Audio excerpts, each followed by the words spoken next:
नमस्कार मित्रांनो, मी विशाल सर पुन्हा एकदा तुमचं स्वागत करत आहे आपल्या official YouTube channel mission officer. मित्रांनो, आजच्या या व्हिडिओमध्ये M P S C group C pre 2022ला 5 नोव्हेंबर 2022ला झालेला हा जो पेपर होता त्याचे गणित प्रश्नांचे विश्लेषण यावर हा व्हिडिओ तयार करतोय आणि यामध्ये 6 प्रश्न मी घेतोय आणि असाच एक एक रोज व्हिडिओ तुम्हाला एम पी एस सीशी रिलेटेड कंबाईन ग्रुप सी असो किंवा समोर येणाऱ्या कंबाईन या परीक्षेला फोकस करून आपण हे व्हिडिओ तयार करतोय की यामध्ये तुम्हाला बघायचं आहे की गणित आणि बुद्धिमत्ता जो तुम्हाला या एम पी एस सीच्या परीक्षांमध्ये विचारल्या जातात ते किती साधे आणि सोपे असतात. सहज तुम्हाला सर्वच्या सर्व गुण यामध्ये मिळतात. फक्त तुम्हाला त्याला प्रश्नांची ओळख असायला पाहिजे आणि त्या प्रश्नाचे जे कॉन्सेप्ट आहेत ते तुम्हाला माहिती असतील तर एकही गुण तुमच्या एम पी एस सीचा जे कंबाईन मध्ये किंवा ग्रुप सी मध्ये विचारला जातो एकही गुण तुमचा जात राईट. तर असेच रोज आपण काही प्रश्न एम पी एस सी मध्ये यापूर्वी आलेल्या परीक्षांमध्ये जे प्रश्न विचारले गेले आहेत त्यावर आपण रोज डिस्कस करणार आहोत. त्यामध्ये क्वेश्चन नंबर 1 बघा की एक रक्कम दर साल दर शेकडा 10% दराने 2 वर्षासाठी ठेवली तर त्यावर मिळणाऱ्या सरळ व्याज व चक्रवाढ व्याज यांच्यातील फरक बोलत आहे. यांच्यातील फरक 750 रुपये आहे. तर ती रक्कम किती? जर तुमचे कॉन्सेप्ट क्लिअर असतील आणि तुम्हाला शॉर्टकट जर माहिती असतील तर लगेच या प्रश्नाचे उत्तर तुम्हाला मिळेल आणि ॲक्युरेट मिळेल. काय बोलताय? फरक बरोबर इथे लिहून देत आहे मी तुम्हाला कॉपीमध्ये पण नोट करता येईल. फरक बरोबर प्रिन्सिपल म्हणजे मुद्दल गुणिला आर भाग 100 याचा वर्ग याच्यानुसार फरक काढला जातो आणि प्रश्नामध्ये तुम्हाला फरक दिलेला आहे 750 आणि तुम्हाला प्रिन्सिपल रक्कम काढायची आहे पी ची व्हॅल्यू काढायची. चला ठेवून देऊया.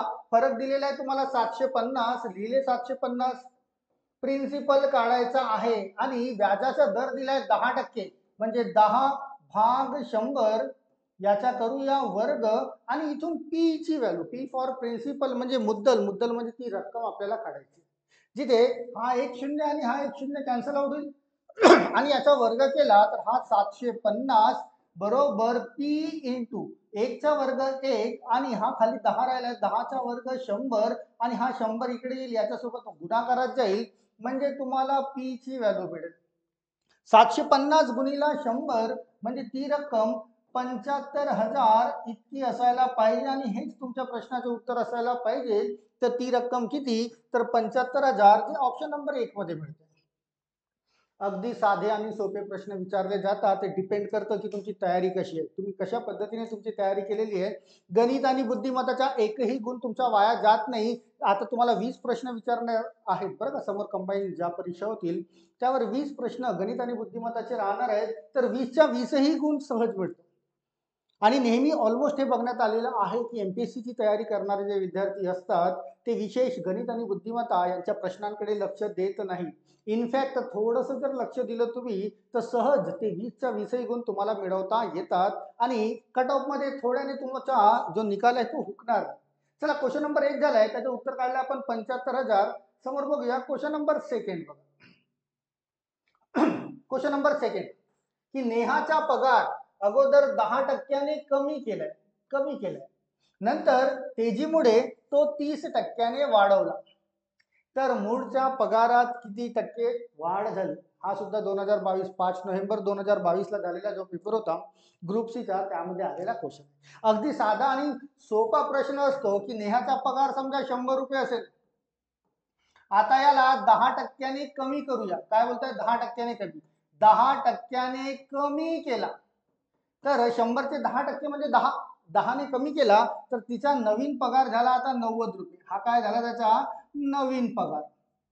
आता हाच पगार 30% वाढवायचा आहे. बघा 30% वाढवला तर 30% वाढ करू याच्यामध्ये 30% वाढ. बघा 90चे 10% म्हणजे 9 90चे 10% 9 आणि 30% म्हणजे 10 गुणिला 3 तर 9 गुणिला 3 27 ने वाढ होईल. 90 अधिक 27 म्हणजे 117. आता इतका पगार झालाय असं म्हणता येईल. हा नवीन पगार पुन्हा झालाय. प्रश्न हा विचारलाय तर मूळच्या पगारात बघा मूळचा पगार होता 100 मूळच्या पगारात किती टक्के वाढ होईल, तर 100 पासून तो पगार झाला तिचा 117, म्हणजे 17 रुपयाने वाढला आहे, याचाच अर्थ 17% वाढला असं म्हणता येईल. कारण 100चे कितीही टक्के तितकेच होतात. 100चे 10% म्हणजे 10, 100चे 25% म्हणजे 25, 100चे 75% म्हणजे 75. तर 100चे 17ने जर वाढ झाली आहे तर 100चे 17% म्हणजे 17ने वाढ झाली असं म्हणता येईल. तर तुमच्या प्रश्नाचे उत्तर असायला पाहिजे 17%, जे ऑप्शन नंबर 1 मध्ये मिळतं. साधा सोपाचा कॉन्सेप्ट या पर्सेंटेजचा असतो तो तुम्हाला भरपूर विद्यार्थ्यांना डील करता येतो, पण ज्यांना माहिती नाही त्यांनी सुद्धा शिकता आलं पाहिजे किंवा यावरही गुण घेऊन येता आलं पाहिजे. चला समोरचा थोडा रिजनिंगचा प्रश्न मिळतोय, डिरेक्शन सेन्स. क्वेश्चन नंबर 3 बघा. सोमा पूर्वेकडे 10 किलोमीटर चालत गेला. आता तुम्हाला डिरेक्शन सेन्स माहिती पाहिजे. पूर्वेकडे म्हणजे उजव्या बाजूला, पूर्वीकडे, पश्चिमेकडे म्हणजे डाव्या बाजूला, उत्तरेकडे म्हणजे वरच्या दिशेला आणि दक्षिणेकडे म्हणजे खालच्या दिशेला. आता इथे बोलताय सोमा पूर्वेकडे 10 किलोमीटर चालत गेला. समजा सोमा इथे आहे, सोमा इथे आहे, तर पूर्वेकडे म्हणजे उजवीकडे, तर तो 10 किलोमीटर चालत गेलाय. हा 10 किलोमीटर असेल. हे डिरेक्शन सेन्सचे दिशा ज्ञानचे क्वेश्चन जे असतात अगदी सोपे, फक्त एक छोटीशी डायग्राम तुम्हाला ड्रॉ करावी लागतं. जसा बोलताय तसं फॉलो केलं तर व्यवस्थित डायग्राम ड्रॉ होतं आणि क्वेश्चनचं आन्सरही मिळतं. क्वेश्चनला थोडं वर सरकवून घेऊया. चला पुन्हा, सोमा पूर्वेकडे 10 किलोमीटर, समजा सोमा इथे आहे, पूर्वेकडे 10 किलोमीटर चालत गेलाय, म्हणजे 10 किलोमीटर इथपर्यंत. पूर्वीकडे म्हणजे उजव्या दिशेला, उजव्या दिशेला म्हणजे या दिशेला 10 किलोमीटर चालत गेला. त्यानंतर वळून दक्षिणेकडे 2 किलोमीटर गेला. दक्षिणेकडे म्हणजे खालच्या दिशेला, खालच्या दिशेला 2 किलोमीटर गेला. तर खालच्या दिशेला 2 किलोमीटर आपण इथपर्यंत दाखवून घेऊ की हा 2 किलोमीटर इथपर्यंत गेलाय. 2 किलोमीटर, 2 किलोमीटर गेलाय. तो पुन्हा वळून पूर्वेकडे 2 किलोमीटर गेला. पूर्वेकडे म्हणजे पुन्हा उजव्या दिशेला, पूर्वेकडे पुन्हा 2 किलोमीटर गेलाय. समजा हा 2 किलोमीटर इथपर्यंत पोहोचलाय, तो इथपर्यंत पोहोचलाय. आणि त्यानंतर तो वळून उत्तरेकडे 7 किलोमीटर गेलाय. उत्तरेकडे गेलाय मीन्स वरच्या दिशेला गेलेला आहे. उत्तरेकडे 7 किलोमीटर, समजा तो इथपर्यंत गेलाय. हा 7 किलोमीटरचा आपण एक रांग तयार केली, रेषा तयार केली. आणि प्रश्न विचारलाय तर त्याच्या सुरुवातीच्या स्थानापासून, सुरुवातीचं स्थान लक्षात घ्या, हे त्याचं सुरुवातीचं स्थान होतं. सुरुवातीच्या स्थानापासून तो सध्याच्या स्थानापर्यंत, आता सध्याचं स्थान आहे त्याचे, हे सध्याच्या स्थानापर्यंत अंतर किती, हा प्रश्न विचारला. सध्याच्या स्थानापर्यंत अंतर किती. आता विद्यार्थी खूप गडबडतात यामध्ये. आता यामध्ये सरळ अंतर तुम्हाला हे अंतर काढायचं आहे इथून इथपर्यंत. सरळ अंतर किती, तर हे अंतर तुम्हाला फाइंड आउट करायचं आहे. आता यामध्ये जर तुम्ही इथून इथपर्यंत हा 10 किलोमीटर गेला आणि इथून इथपर्यंत 2, म्हणजे हा 2 पॅरलल जर इथे ऍड केला तर 10 अधिक 2 टोटल झाला हा 12. आणि 2 किलोमीटर इथून इथपर्यंत होता, 2 किलोमीटर इथून इथपर्यंत कमी केला तर इथून इथपर्यंतचं अंतर जे असेल त्याचं ते 5 किलोमीटरचं असायला पाहिजे. म्हणजे एक तुमची नवीन आकृती इथे तयार होतं की हा इथून 5 किलोमीटर, हा आहे तुमचा 12 किलोमीटर, आणि तुम्हाला इथून इथपर्यंतचं अंतर ड्रॉ करायचं आहे. आणि इथे तुम्हाला पायथागोरसचा वापर करावा लागतो. दिशा अज्ञानचे जे क्वेश्चन्स असतात, डिरेक्शन सेन्स, ऑलमोस्ट पायथागोरसचा वापर होतो, ज्यामध्ये या दोन बाजूंच्या वर्गांची बेरीज म्हणजे हा कर्ण जो तयार होतो, या कर्णाचा वर्ग तयार होतो आणि कर्ण तुम्हाला काढायचा. जिथे 12चा वर्ग मिळतो 144, 5चा वर्ग मिळतो 25, आणि यांची बेरीज केली तर हा होतोय 169. आणि हा 169 कुणाचा वर्ग आहे, म्हणजे 169चा वर्गमूळ काढायचा असतो. तर हा 169 जो आहे हा 13चा वर्ग आहे. मीन्स तुमच्या कर्णाची लांबी ही 13 असायला पाहिजे. म्हणजे असं म्हणायला हरकत नाही की सुरुवातीच्या स्थानापासून तो आता सध्याच्या स्थानापर्यंत 13 किलोमीटर अंतरावर आहे. तुमच्यापैकी भरपूर विद्यार्थ्यांना पायथागोरस माहिती असेलच तर डिरेक्टली काढता येतं. तुमच्या क्वेश्चनचा आन्सर 13 किलोमीटर असायला पाहिजे, जे ऑप्शन नंबर 1 मध्ये मिळते. राईट. दिशा ज्ञान अगदी साधे आणि सोपे, जसा तो बोलताय तसं फॉलो करा, प्रश्नाचे उत्तर डेफिनेटली मिळतं. चला 3 प्रश्न झाले, 3 प्रश्न पुन्हा बघूया.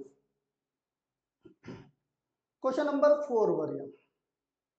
क्वेश्चन नंबर 4, 3 व्यक्तीच्या वयांची सरासरी दिली आहे. लक्षात घ्या, ही दिली आहे सरासरी. सरासरी आणि किती व्यक्ती आहेत तर 3 व्यक्ती आहेत. सरासरी दिली आहे तर त्यांचं एकूण वय काढणे आहे सर्वात आधी. एकूण वय काढून घेऊया की सरासरी दिली आहे 60 आणि एकूण व्यक्ती आहेत 3 गुणिला 3 म्हणजे एकूण वय झालं त्यांचं 180 वर्ष असं म्हणता येईल. त्या 3 व्यक्तींचं एकूण वय झालं 180 वर्ष. 180 वर्ष आणि त्यांच्या वयाचे गुणोत्तर दिले आहे 2:3:4. टोटल आहे 180 वर्ष. तर या 180 ला आपण या टोटल शेअरने भाग देऊया. 2 अधिक 3 5, 5 अधिक 4 9 म्हणजे तुम्हाला मिळतोय 1 शेअर म्हणजे एक शेअर मिळतोय, एक भाग मिळतोय. याला भाग दिला तर एक भाग मिळतो तुम्हाला 20 वर्षाचा. एक भाग कितीचा मिळाला तुम्हाला 20 वर्षाचा. एक भाग 20 वर्षाचा. आणि मग इथून प्रश्न जनरेट केलाय तर सर्वात तरुण आणि सर्वात वयस्कर व्यक्तीच्या वयातील फरक किती. बघा इथेच मिळत आहे सर्वात तरुण तर हा असेल ज्याचा शेअर असेल 2 आणि सर्वात वयस्कर तर हा असेल ज्याचा शेअर असेल 4.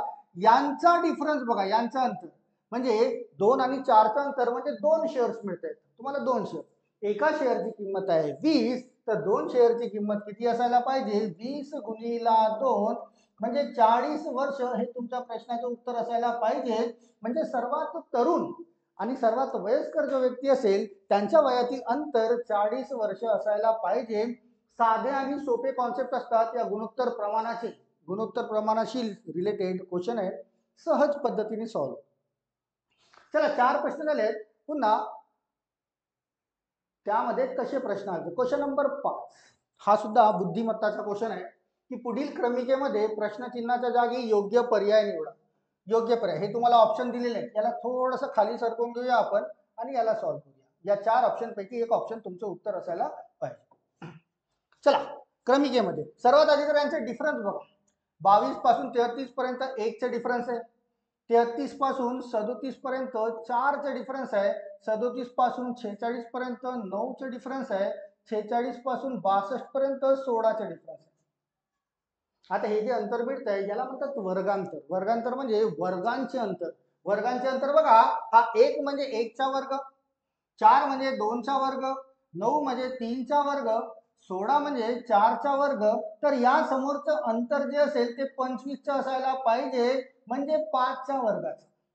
5 च्या वर्गाचं म्हणजे 62 मध्ये 25 बेरीज केल्यानंतर जी संख्या तयार होत असेल हे तुमच्या प्रश्नाचं उत्तर असायला पाहिजे 87 असं ऑप्शन मध्ये बघायचं आहे. 87 ऑप्शन नंबर सेकंड मध्ये मिळत आहे. तुमच्या प्रश्नाचं उत्तर ऑप्शन नंबर सेकंड असायला पाहिजे. साधी सिंपलची सिरीज होती आणि वर्गांतर या या टाईपवर भरपूर सारे प्रश्न स्पर्धा परीक्षेमध्ये विचारण्यात आलेले आहेत. ते एमपीएससी असो किंवा इतर कुठल्याही परीक्षा, वर्गांतर हा पार्ट तुम्हाला हा टाईप माहिती असायला पाहिजे. चला आजच्या या लेक्चरसाठी शेवटचा प्रश्न घेऊया.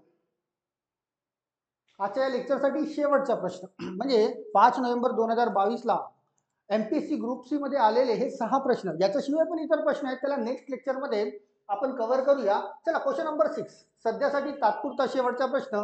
जर एक काम 10 माणसे दर दिवशी 2 तास याप्रमाणे 5 दिवसात पूर्ण करतात. टाइम अँड वर्कचा प्रश्न आहे की मजुरांची संख्या आणि कामाचे दिवस किंवा तास किंवा मिनिटं हे नेहमी व्यस्त प्रमाणात असतात तर त्यांचा गुणाकार करावा हाच पॉइंट आहे.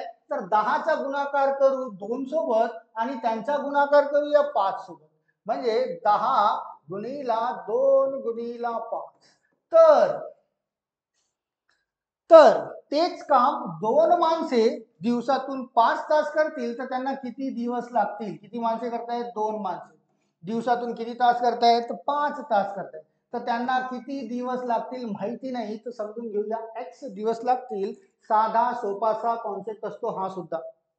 मजुरांची संख्या आणि कामाचे दिवस किंवा तास किंवा मिनिट किंवा सेकंद जे पण ड्युरेशन असेल त्यांचा गुणाकार केला जातो आणि मग इथून प्रश्नाचं उत्तर तयार होतं. हा 2 2 इथे कॅन्सल आउट झाला, हा 5 5 इथे कॅन्सल आउट झाला म्हणजे x ची किंमत मिळाली तुम्हाला 10. म्हणजे किती दिवस लागतील असं म्हणायला गेलं तर प्रश्नाचे उत्तर असायला पाहिजे 10 दिवस लागतील त्यांना ते काम पूर्ण करायला. मित्रांनो अगदी साधे आणि सोपे प्रश्न एमपीएससीच्या परीक्षांमध्ये विचारले जातात. तर माझी तर तुम्हाला नेहमी म्हणजे हे सजेशन राहील की थोडीफार तयारी गणित आणि बुद्धिमत्ताची करा. तुम्हाला पूर्णच्या पूर्ण गुण त्यामध्ये त्या परीक्षांमध्ये मिळतात. आता तर तुम्हाला 20 प्रश्न विचारण्यात येणार आहे समोरच्या कंबाईन जे काही होणार आहे त्यामध्ये. 20 प्रश्न हे कंपल्सरी करण्यात आलेले आहेत. त्यामुळे ते 20च्या 20ही गुण घेऊन येण्याचा प्रयत्न करा. एकही गुण तुमचा वाया जात नाही. अगदी साधे आणि सोपे प्रश्न तुम्हाला एमपीएससीच्या परीक्षांमध्ये गणित आणि बुद्धिमत्ताचे असतात. जसे हे 6 प्रश्न आपण डिस्कस केले आहेत, हे अगदी साधे आणि सोपे होते. जो विद्यार्थी योग्य सराव करतो किंवा बरोबर प्रॅक्टिस करतो किंवा त्याचा अभ्यास जर चांगला आहे तर गणिताचा एकही गुण त्याचा वाया जात नाही आणि या गणिताच्या 20 गुणांवरच तो आपला निकाल प्रीचा काढतो आणि मग मेन्ससाठी क्वालिफाय होतो. तर माझी अपेक्षा अशी आहे की तुम्ही जितके माझा व्हिडिओ बघत आहात तुमचं पण लवकरात लवकर कुठेतरी सिलेक्शन व्हायला पाहिजे आणि तुमची तयारी त्या पद्धतीची असायला पाहिजे की कुठलीही परीक्षा जर तुम्ही देत असाल तर त्यामध्ये तुमचा स्कोअर असा असायला पाहिजे की तुमची निवड व्हायलाच हवी. त्यासाठी गणित आणि बुद्धिमत्ताचा सराव करणे मित्रांनो खूपच गरजेचं आहे आणि ही छोटे छोटे व्हिडिओ तयार करून मी तुम्हाला एक गाईडलाईन किंवा एक मार्गदर्शक म्हणून मी हे समजून सांगण्याचा प्रयत्न करत असतो की गणित आणि बुद्धिमत्ता याचा किती मोठा इम्पॅक्ट आहे तुमच्या परीक्षांमध्ये. आय होप की तुम्हाला हा व्हिडिओ समजला असेल किंवा 6चा 6ही प्रश्न तुम्हाला समजला असेल आणि जर तुम्हाला व्हिडिओ आवडला असेल तर तुम्ही तुमच्या मित्रांना शेअर करा आणि आमच्या यूट्यूब चॅनलला जर सबस्क्राईब आतापर्यंत केलं नसेल तर डेफिनेटली करा. तुम्हाला नवीन नवीन अपडेटेड व्हिडिओ रोज मिळत जातील. राईट. तर या व्हिडिओला तात्पुरता मी आता इथेच थांबवत आहे. पुन्हा तुमची भेट करेल नेक्स्ट व्हिडिओमध्ये काहीतरी नवीन अपडेटेड घेऊन. Till then all of you thank you so much. Thank you.